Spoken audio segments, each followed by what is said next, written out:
जय गुरु जी, शुक्राना गुरु जी। आप सभी साथ संगत जी को जय गुरु जी। गुरु जी आप सभी पर मेहर बनाए रखें, सरबत्दा भला सरबत्दा भला। संगत जी जैसे कि मैं डेली आपके साथ में गुरु जी की डिवाइन बुक जो जिसे हम लाइट ऑफ डिविनिटी इंग्लिश में और हिंदी में दिव्य आभा के नाम से जानते हैं, उसके सत्संग आपके सामने प्रस्तुत कर रही हूँ। और संगत जी अब उसी कड़ी को हम आगे कंटिन्यू बढ़ाते हुए मैंने कल आपको बताया था कि किस तरीके से गुरु जी के श्री चरणों में पुष्पांजलि अर्पित करते हुए इस बुक में लिखा है पृष्ठ संख्या 28 पर। उसी को कंटिन्यू करते हैं। जय गुरु जी, शुक्राना गुरु जी। ओम नमः शिवाय, शिव जी सदा सहाय। ओम नमः शिवाय, गुरु जी सदा सहाय। जय जय गुरु जी। एक किंवदंती है, सिंह परिवार का एक शावक अपने परिवार से अलग हो गया और भेड़ों के साथ रहने लगा। धीरे धीरे उसका स्वभाव भी भेड़ों के समान ही हो गया। वह दहाड़ लगाना भूल कर उनकी तरह मिमियाने का प्रयास करने लगा। एक दिन अचानक एक शेर यह देखकर चकित रह गया। उसने शावक को पकड़कर झिंझोड़ा और दहाड़ कर बोला, तुम्हें यह शोभा देता है? तुम भेड़ों की तरह व्यवहार कर रहे हो। उस शावक ने घबराते हुए उत्तर दिया कि उस शेर से अवश्य कोई गलती हो गई है, वह तो वास्तव में एक भेड़ी है।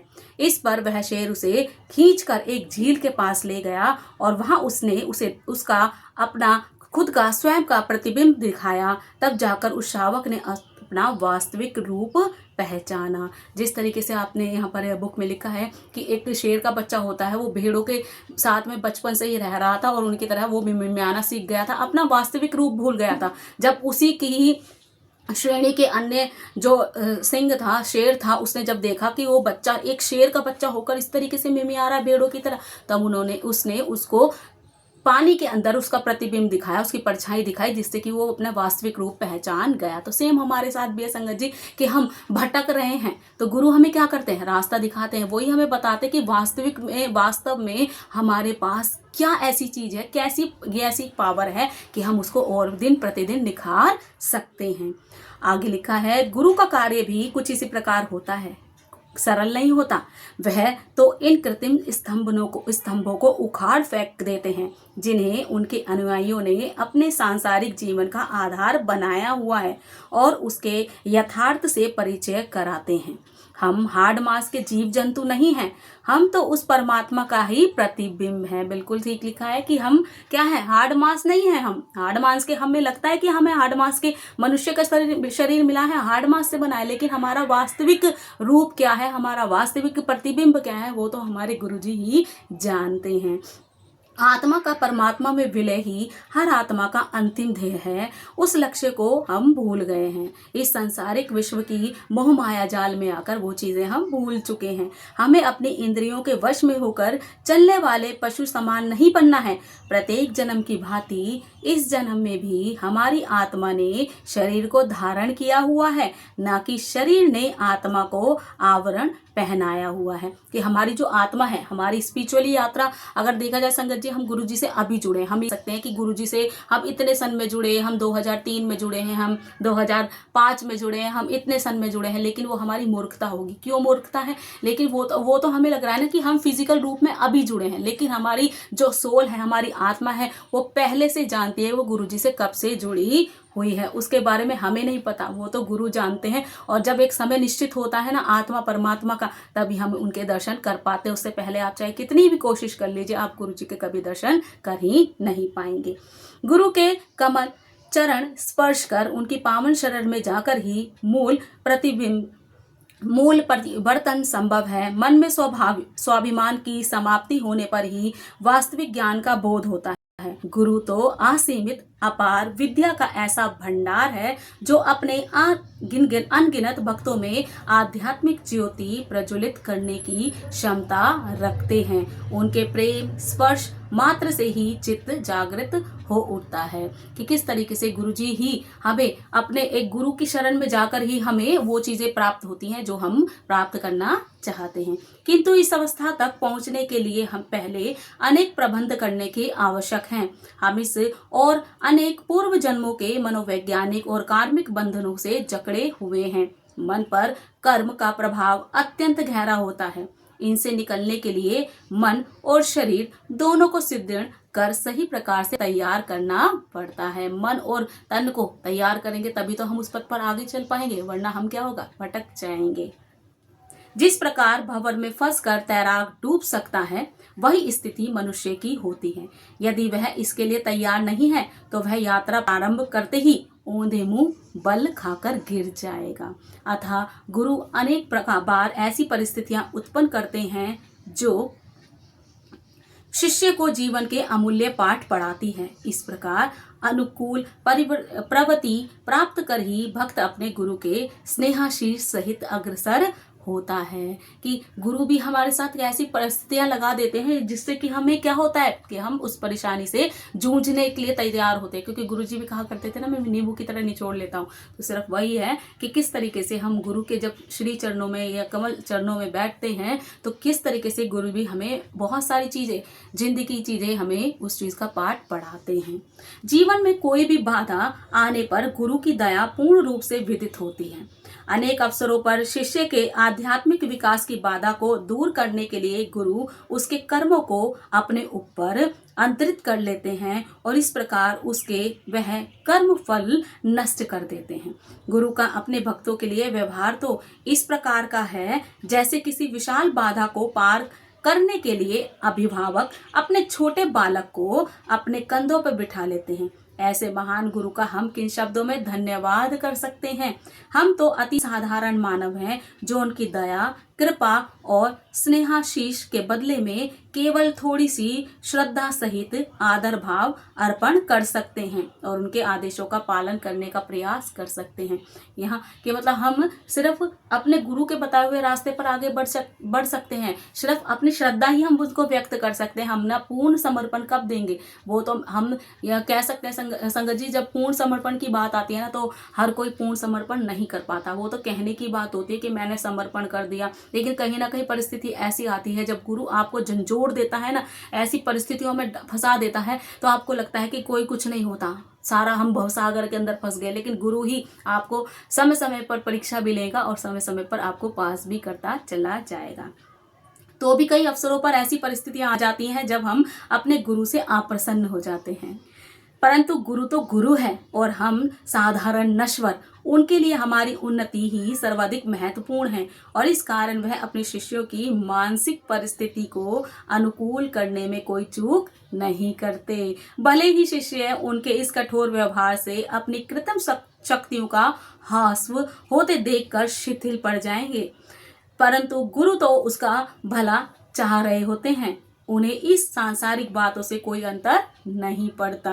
उनके द्वारा अपना अभिमान नष्ट होते जानकर उनका शिष्य कितना विचलित हो रहा है, वह उसे सुमार्ग पर आगे बढ़ाने की अपनी चेष्टा बनाए रखते हैं। मैंने बताया ना आपको किस तरीके से गुरुजी भी परीक्षा लेते हैं और जब परीक्षा लेते हैं तो हम डावाडोल हो जाते हैं कि भैया अब तो हमसे बर्दाश्त नहीं हो रहा, गुरुजी आप कहाँ हैं, गुरुजी आप किधर हैं, हमसे नहीं बर्दाश्त हो रहा है। लेकिन कहते हैं ना कि गुरु परीक्षा लेता है, जब गुरु परीक्षा लेता है तो वो हमें क्या करता है, पास भी तो करता है। वो हमें उस कहते हैं ना कि जिस तरीके से सोने को तपाया जाता है और उसके बाद उसके आभूषणों का एक से एक सुंदर आभूषणों का निर्माण किया जाता है, वैसे ही गुरु भी अपने शिष्यों का ऐसी कंडीशन में फंसा देते हैं एक तरीके से, और उस टाइम हाथ खड़े कर लेते हैं। वो भी देखते हैं कि अब ये इस कंडीशन से कैसे बाहर निकलेगा, इसकी मेरे प्रति आस्था है या नहीं है। सिर्फ दिखावे के लिए जय गुरु जी हो रहा है, लेकिन जब हम परिस्थितियों में फंस जाते हैं ना तो हम गुरु को भी भूल जाते हैं, उनसे भी कठोर रूप से बातें करते हैं, गुस्सा हो जाते हैं। जबकि वो क्या करते हैं, हमें एक सोने की भांति हमें चमका रहे होते हैं। हमें एक कहते हैं ना, हीरे को जितना घिसोगे उतना ही सुंदर होगा, वैसे ही वो हमारी पॉलिशिंग कर रहे हैं कि किस तरीके से हमारे अंदर पेशेंस है, किस तरीके से हम प्रेम करते हैं गुरुजी से, अपना समर्पण कर भी पा रहे हैं या नहीं कर पा रहे हैं। वो यही चीज देखने के लिए आपको कई बार कंडीशन में फंसा देते हैं, अदरवाइज वो फिर उस कंडीशन से कैसे निकालते हैं वो आप सब जानते हैं। ऐसे जटिल क्षणों में अपनी प्रवृत्ति परिवर्तन होते हुए जानकर कई अवसरों पर भक्त क्षीण पड़ जाता है या मानसिक संतुलन खो बैठता है, किंतु उसके लिए इतना आभास पर्याप्त है कि गुरु उसके लिए कितना अधिक प्रयास कर रहे हैं। गुरु ही एकमात्र रुचि स्वार्थ से बंधे हुए अन्य संबंधों के विपरीत भक्त की प्रगति में होती है और उनके भी एक स्वार्थ है। उसको परमात्मा की ओर ले जाने का। गुरु का भी एक स्वार्थ है। क्या स्वार्थ है गुरु का? आपके प्रति ये स्वार्थ नहीं कि आप उनको धन देंगे, दौलत देंगे, नहीं, उनका उसके प्रति कोई स्वार्थ नहीं। उनका स्वार्थ है कि आपको सद्मार्ग मिले, आप सच्चे रास्ते पर चलें, जो आपकी सोल है आप वहां तक पहुंच पाए, मतलब परमात्मा के रास्ते पर आप अग्रसर होते चले जाएं।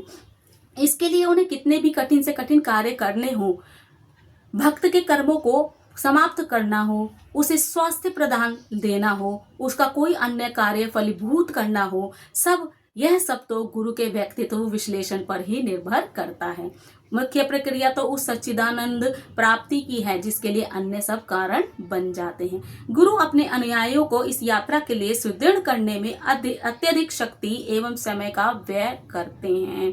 ज्ञान का बोध, जीवन दर्शन का कोई सरल पाठ नहीं है, ना ही कोई श्रृंगार है जिसे धारण कर आपका व्यक्तित्व इस समाज में और आकर्षक हो जाए, ना ही वह ऐसे धार्मिक संस्कार हैं जिन्हें पूरा कर हम संतोष कर ले और ईश्वर प्राप्ति का मार्ग प्रशस्त हो जाएगा। यह ऐसी कोई यात्रा भी नहीं है जिस पर थोड़ी दूर चलकर आप रुक जाएं, एक बार या कह सके कि जीवन का गंतव्य हमारा पूरा हो गया है। एक बार गुरु का गुरुत्व स्वीकार करने के पश्चात आपको उसी मार्ग पर वहां तक चलते रहना होगा जहां तक वह आपको ले जाएं।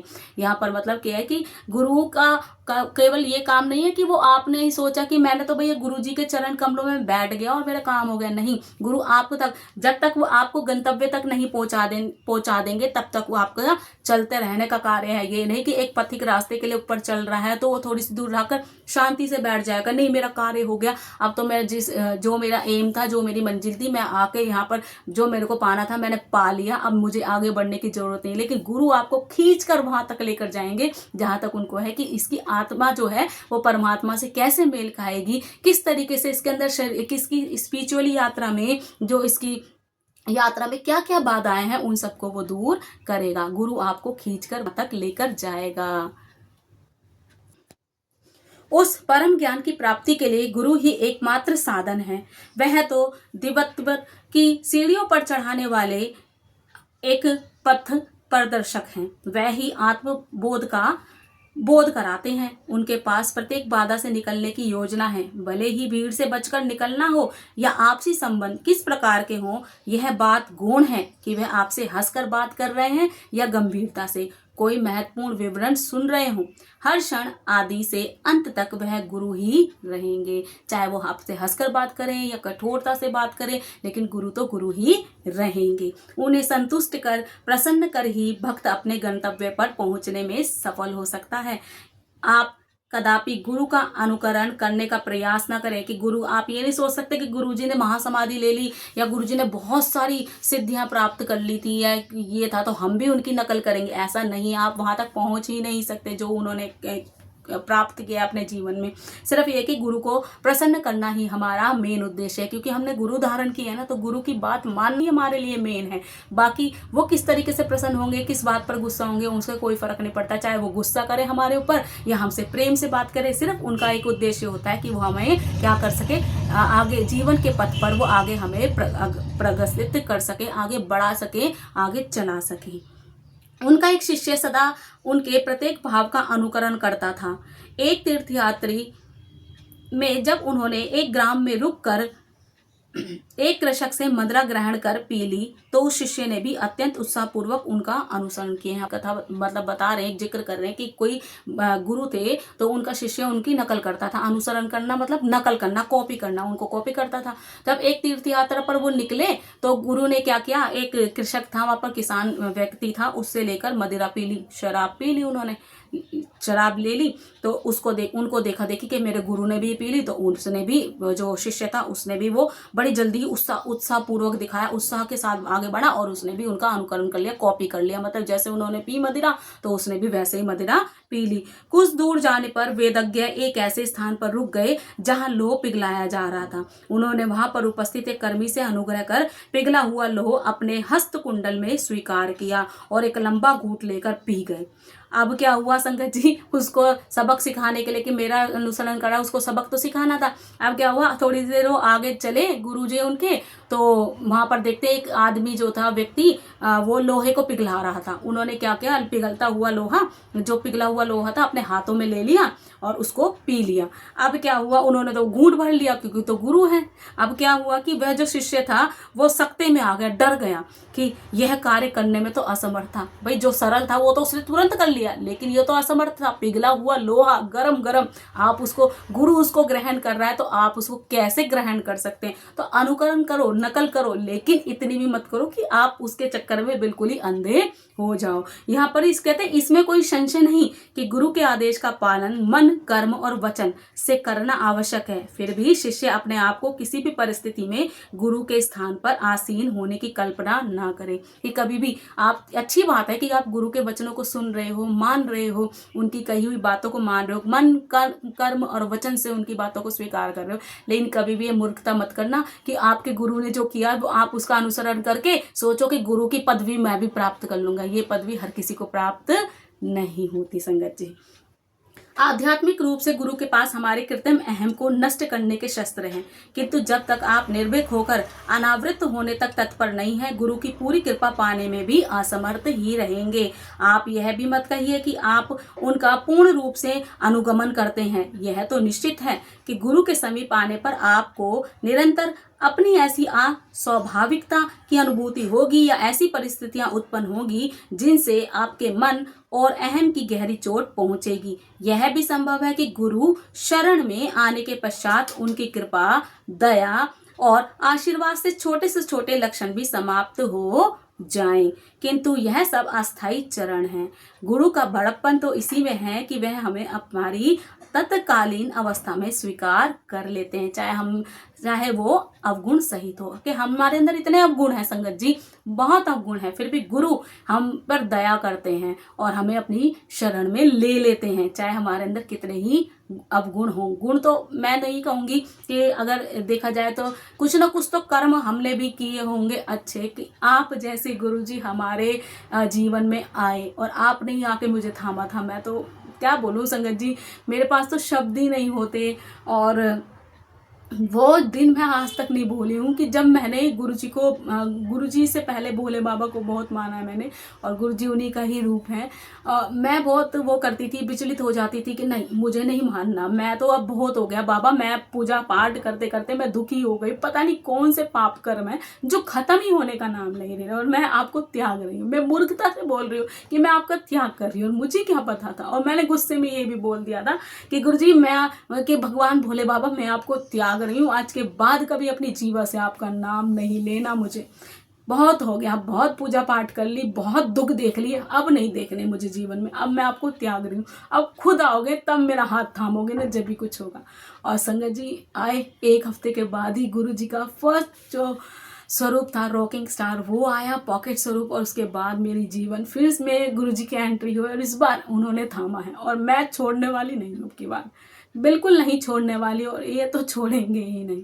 और देखिए संगत जी कैसा कोइंसिडेंस बना, मुझे तो, मैं तो कभी सोच भी नहीं सकती थी कि मैं अपना चैनल भी बनाऊंगी और इस तरीके से गुरुजी की बुक्स का, जो गुरुजी ने बताया उनकी दिव्य पावन बुक, जो पावन ग्रंथ है, उसका मैं इस तरीके से आप लोगों के सामने बैठकर वीडियो बनाऊंगी, आपको सुनाऊंगी। कभी नहीं सोचा था सपने में, लेकिन गुरुजी की लीला, वो क्या करेंगे क्या नहीं करेंगे मुझे नहीं पता। कितने ही पाप कर्म मेरे खत्म हो रहे हैं, और कुछ ना कुछ तो पुण्य मैंने किया होगा ना, तो मेरे को इनकी शरण में आने का मौका मिला। जय गुरुजी।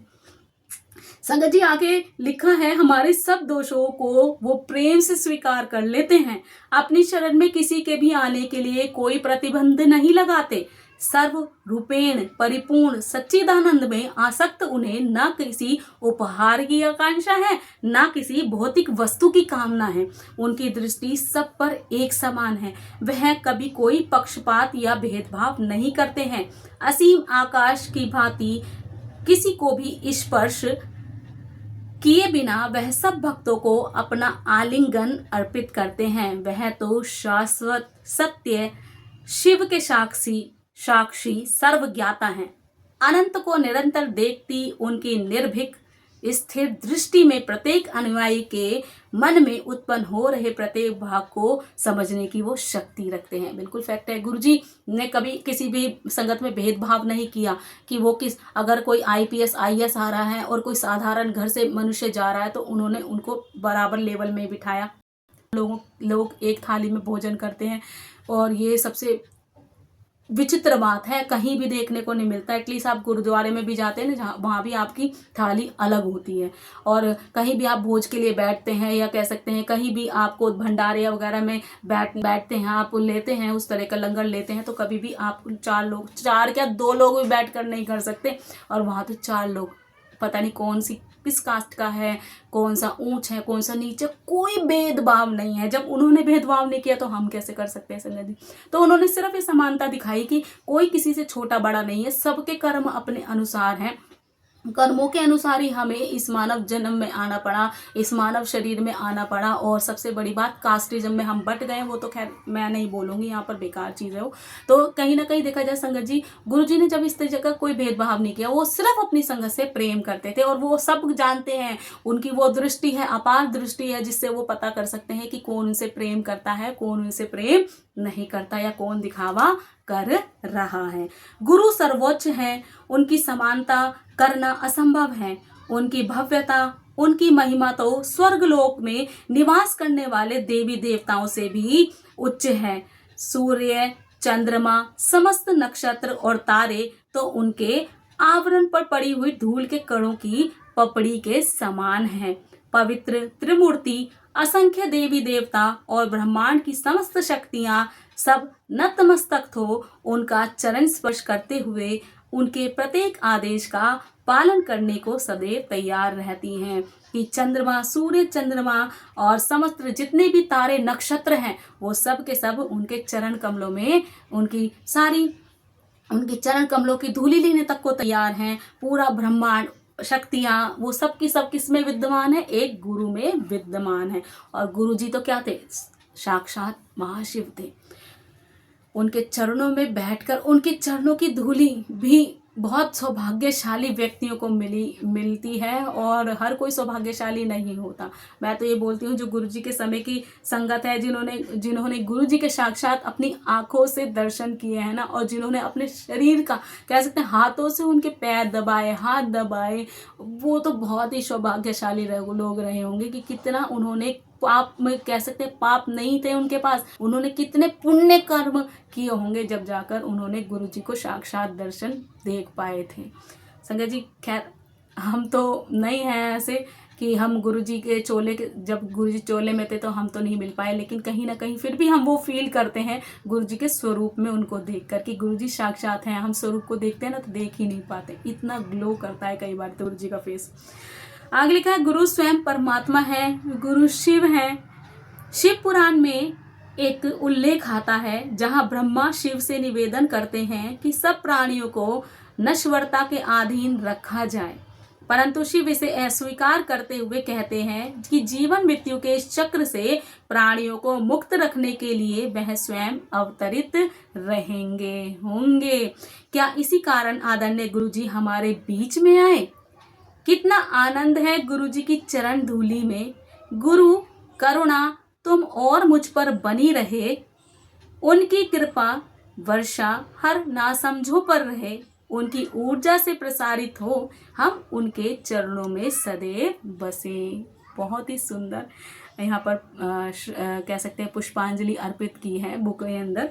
और ये पृष्ठ संख्या 35 थी, पेज नंबर 33 था, जो मैंने आज आपके साथ में कंप्लीट किया। आगे हम कल जो आपके सामने सत्संग आएगा इस बुक का, वो पेज नंबर 34 से होगा, और उसमें आएगा गुरु जी का देवालय, किस तरीके से बड़े मंदिर का निर्माण हुआ था। और सभी जानते हैं जिन्होंने गुरु जी का सत्संग सुना होगा कि किस तरीके से वो जो निर्माण कार्य किया गया था ना बड़े मंदिर को बनाने के लिए, बहुत सी परेशानियां आई थी, शिवलिंग किस तरीके से रखना है, इतना विशाल शिवलिंग किस तरीके से स्थापित करना था, वो नहीं हो पा रहा था। गुरुजी को कॉल कर करके बोला जा रहा था कि गुरुजी नहीं हो रहा। जब गुरुजी को कॉल करके बताया गया तो किस तरीके से वो स्थापित किया गया, किस तरीके से पावन भूमि, वो जो हम कह सकते हैं 16वां ज्योतिर्लिंग के बाद कहते हैं ना 17वां ज्योतिर्लिंग, या कह सकते हैं सारे 16 ज्योतिर्लिंग की शक्ति जिसमें विद्यमान है, गुरुजी का बड़ा मंदिर।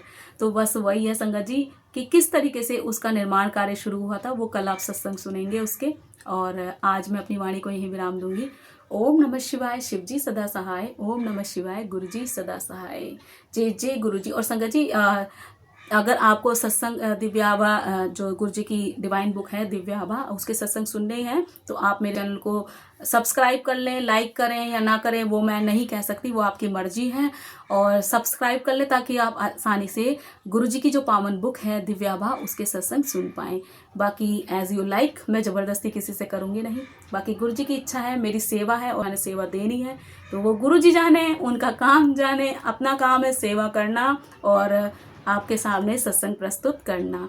जय गुरुजी, शुक्राना गुरुजी, जय जय गुरुजी।